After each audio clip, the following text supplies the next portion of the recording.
Hello and welcome to this Zoom event with Anthony Oyo.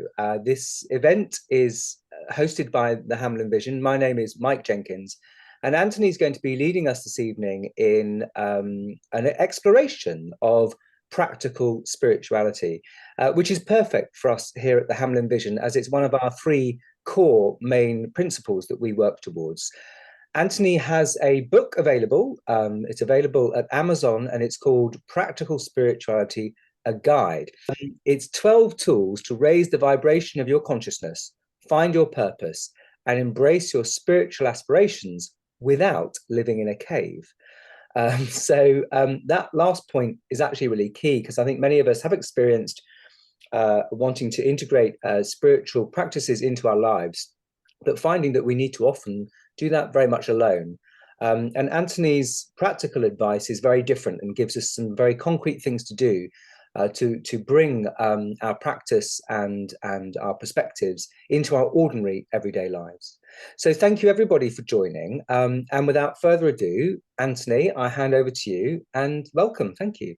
Thank you, Mike, and welcome everybody. Thank you for joining this discussion presentation on this issue, which I know a lot of you have been involved with in various different ways, either through the Hamlin Vision or in other ways in your life.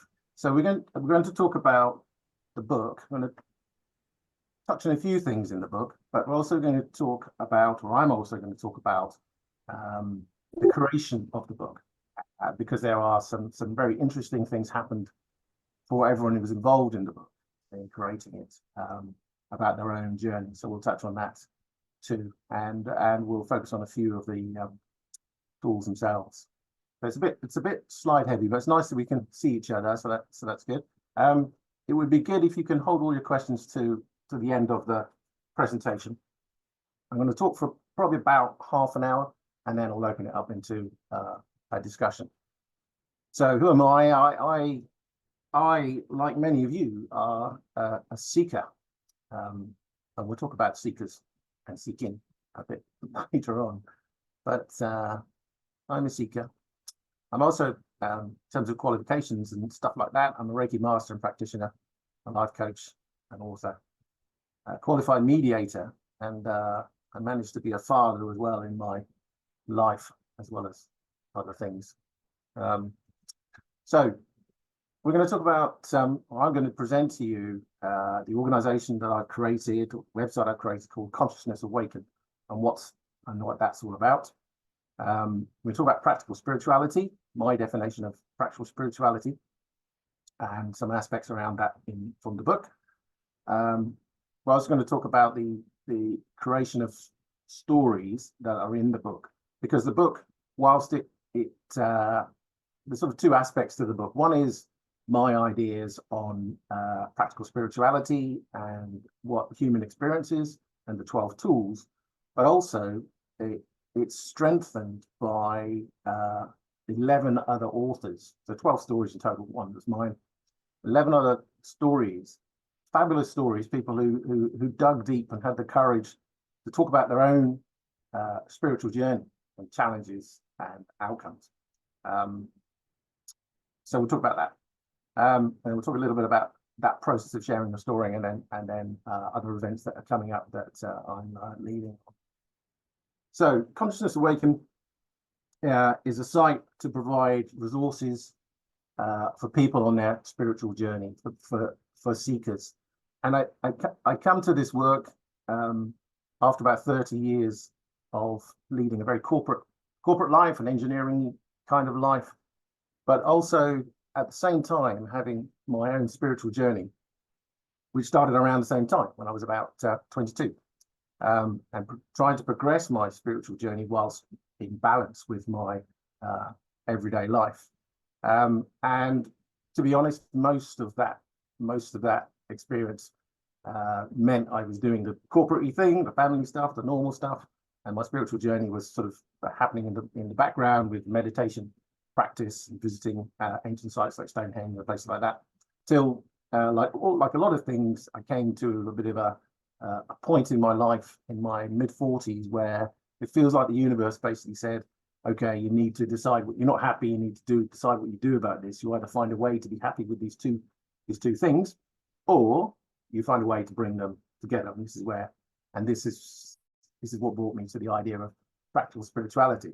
Another aspect of it is as I'm seeking, and as I have been seeking and watching gurus, I've often watched people, the guru will be up on a seat, they'll be in front of 2,000-3,000 people. Someone will ask them a practical question about their life. The guru will give a very abstract response. And I'd be sitting there thinking, how did that help them? And they would go away saying, oh, thank you very much, thank you very much. And I often wondered what they did with that information, because often when I was watching, I think that the person's come with lots of big life issues, kids, mortgages, difficulties, money, and I'm not sure they got something that was going to help.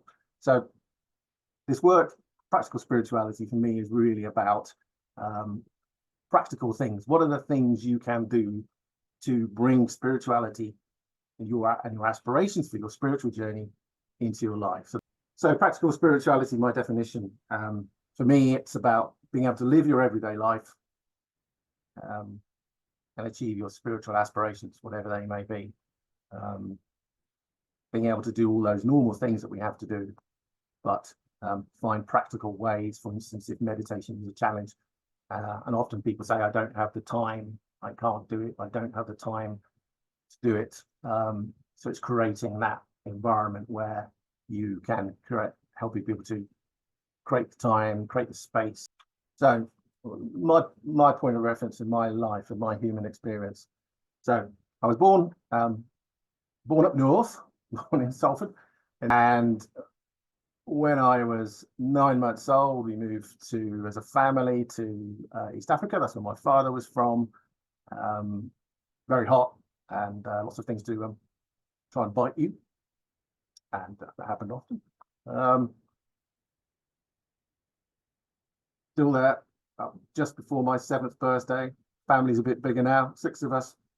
This is a picture on the left of my grandparents coming out from the UK to visit us when we'd achieved, six of us, and with my father. And this is in Entebbe Airport, so Entebbe Zoo actually, which is next to Entebbe Airport, main airport in Uganda in East Africa. And we're talking about now about 1974 now, Idi Amin and all that kind of stuff. Sort of classic family photo, and very dressed up, because going out was a big deal, and going out with when the grandparents came to visit was a big deal, and Africans dress up anyway, particularly when they travel. So this was all a big, like a Sunday day out type of thing. So it's still hot, and I'm still getting bitten.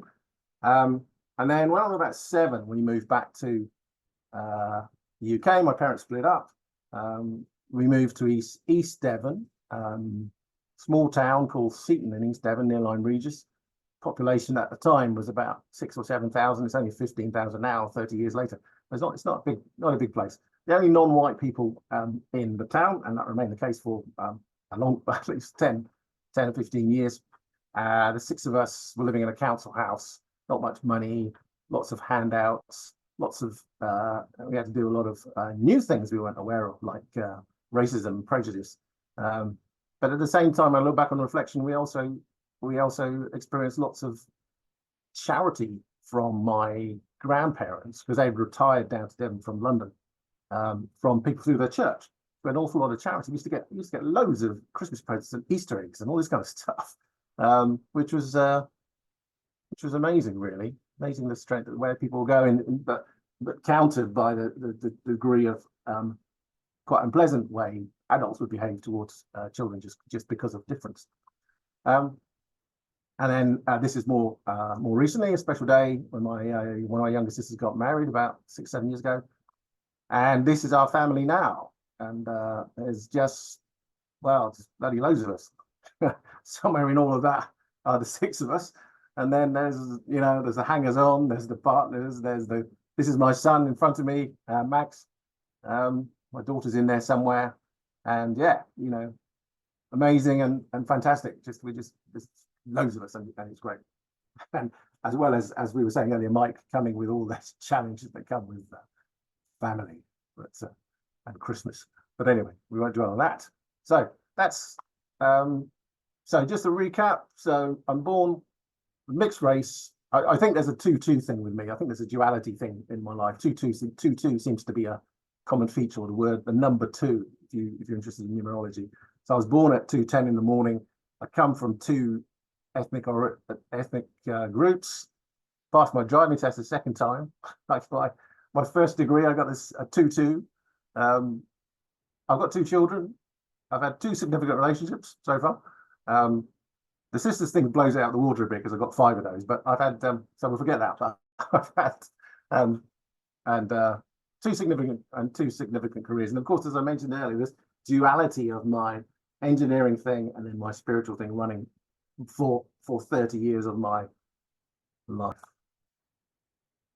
So we've kind of been all that. Some of the highlights of me. So I'm born in the UK in the winter. I've got an English and African parent in the 60s.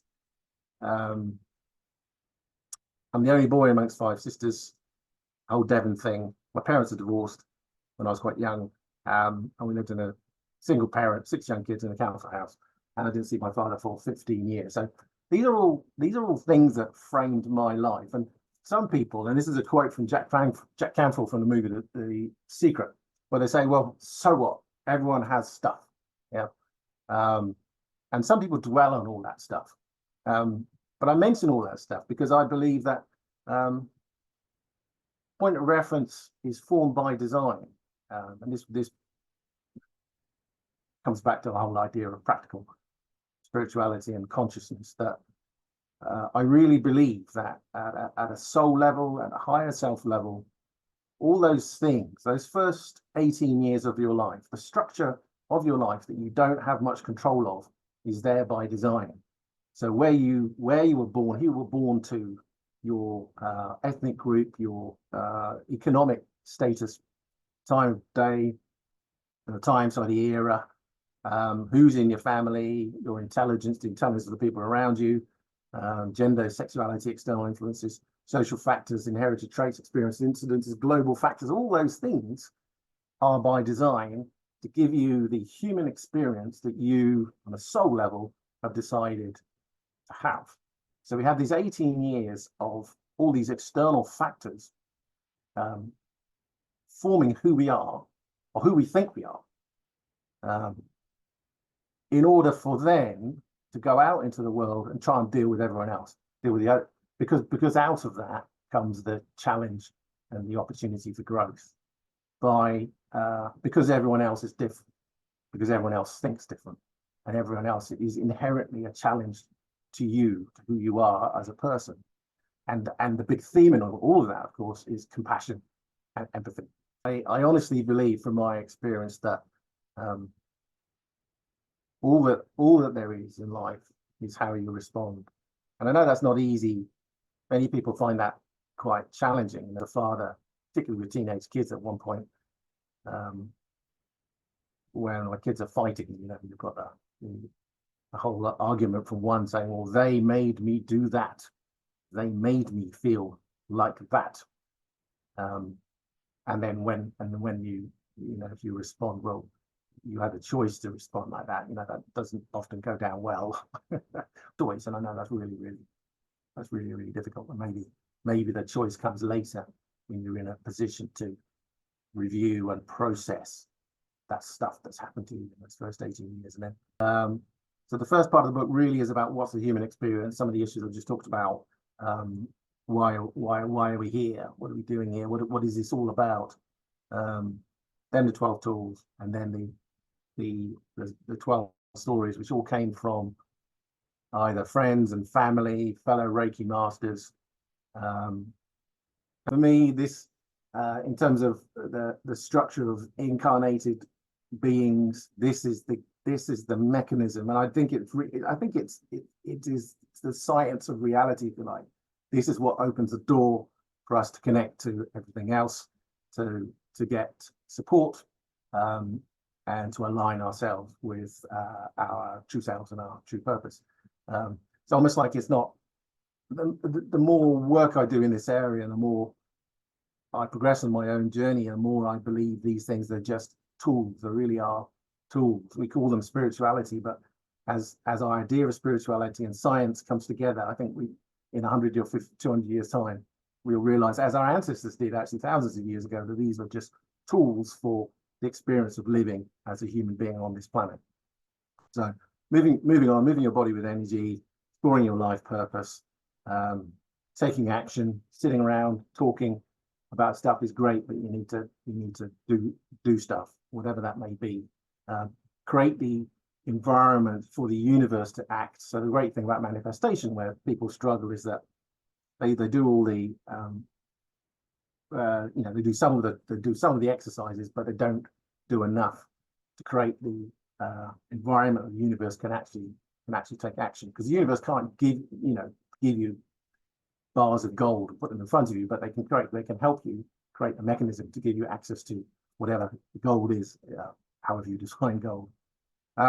Increasing your compassion to others, increasing your compassion to yourself, very, very important. Most of us, or a lot of us, struggle with that. Being true to following your flow, following your intuition, your gut, and doing and learning how to do that. And meditation really helps with that, but other energy, healing practices can help you do that. Decluttering, having a healthier way that you think. Again, meditation helps us with that. Being present, learning to be present, exploring altered states, shifting the paradigm of your existence through creation or exploring altered states. Exploring your true past and current reality. For me, I'm fascinated by this. I think it's important for people to do this because it almost shifts the neurons in their brain, like the work that Joe Dispenza does. That at the moment, if you think your past of humanity or your past is a particular path, by shifting the way the signals flow in your head, in your brain, you actually raise your vibration. Managing your time consciously, not wasting your time, social media, doing things which don't add any value to your life. When you're doing things having relationships with people, asking you this question: how does this serve me? Does this serve me? And then taking action around that. If it doesn't, exploring energy healing as a Reiki healer, I think this is fascinating stuff. Amazing. I love running Reiki courses. I love the experience, particularly for Reiki 1, that people go through the first stage, where they come in a variety of different feelings, from slightly apprehensive sometimes to really excited, and then visiting special energy places. As we all know, because they are, our ancestors pre-religion, they understood how to connect with the natural energy of the earth. And we can still do that, so it's really important to reconnect with all of that stuff. And be with your tribe, getting to important places, energy places as in Wales, which is so important to get away into nature, and importance of learning and playing as well. So I got this, basically created this space with the picture of a crop circle, which was seen near where I live, and the book and my crystals, 2 glasses of water. The controls on my left, which is your left, and the other glass on top of my little experiment. And I found I raised the temperature of the one on the book and the picture, using, I assume, it's connected to the healing idea I just mentioned. But no matter the outcome, I guess the point was that it was me as a 50-year-old man just doing a school type, experiment, and it was fun. It was an exciting, fun thing to do, and I think it's really important to do those things and allow yourself to go back into those spaces to do the stories. Then the 11 people I asked to produce the stories all came out with a lot of different aspects, and they're all covered in this very busy slide. So I'll shorten it down to some of the big ones. And they covered some of the things that they did in their journeys, their practical spiritual journeys, for instance, separation. And I think I found this quite profound reading this particular story. And this is the idea of tribe or not tribe. So often we find ourselves when on a spiritual journey, our family or our close friends around us don't understand what we're doing. And sometimes people can be subject to ridicule for exploring the spiritual aspirations. Hugging a tree, for instance. I've had people at Hamlin say to me, oh, it's great, I can come and hug trees here, because I can't do it anywhere else, or I have to take care. And in one of the stories, someone quite young actually talked about how she actually, as quite a young person, she had to create some level of separation from her family in order to pursue her spiritual aspiration. And I think that's pretty tough stuff. Some of the other stuff about people finding their purpose, journeys that they had to take, physical or spiritual, taking action, meditation, learning, giving back, service was an important part of people's stories, health, and then surrender. And I think I've experienced this idea, and perhaps some of you have explored this too, the idea of just giving in, to whatever, giving into whatever higher self, universe, divine consciousness wants you to do, and just allowing that to happen, which can be quite challenging and quite scary around describing their spirituality and earliest memory and challenges, etc. As I said, many of them came back with either a stream of consciousness or they answered the question quite specifically. But all of them I found really quite inspiring. Some good manifestation stories in there too. So that was what I asked them to do, and they all produced these fantastic stories. But the experience that they had in writing writing their story, and I had too in writing the book, was quite profound. And all of them had the same experience, in general terms, in that it was quite moving. It caused them a great deal of reflection, quite emotional. For some of them, there was an opportunity for healing. Some of them, there was a rediscovery of past trauma. Some they knew about, some they weren't aware about. And then out of that, on the more positive side, came the opportunity for growth, closing out of issues and having some experience of some divine involvement. So the process of writing their stories, it turned out, without me considering this would happen, turned out to be a healing process in itself, a healing journey for their writers. And I think so I offer that now to anyone for book 2 or however I use the site, for people to share their stories and go through the process of writing their stories. And I'm sure there's lots of practitioners that support people in this way to do with healing. But if you're interested in sharing your story for a future version of the book or a form on the website, please get in touch. Or if you know someone who might be interested in doing this, then there's a subscription list. You can subscribe to the site to be kept up to date with those things. So, with no further ado, I say thank you. And that concludes the end of the formal presentation.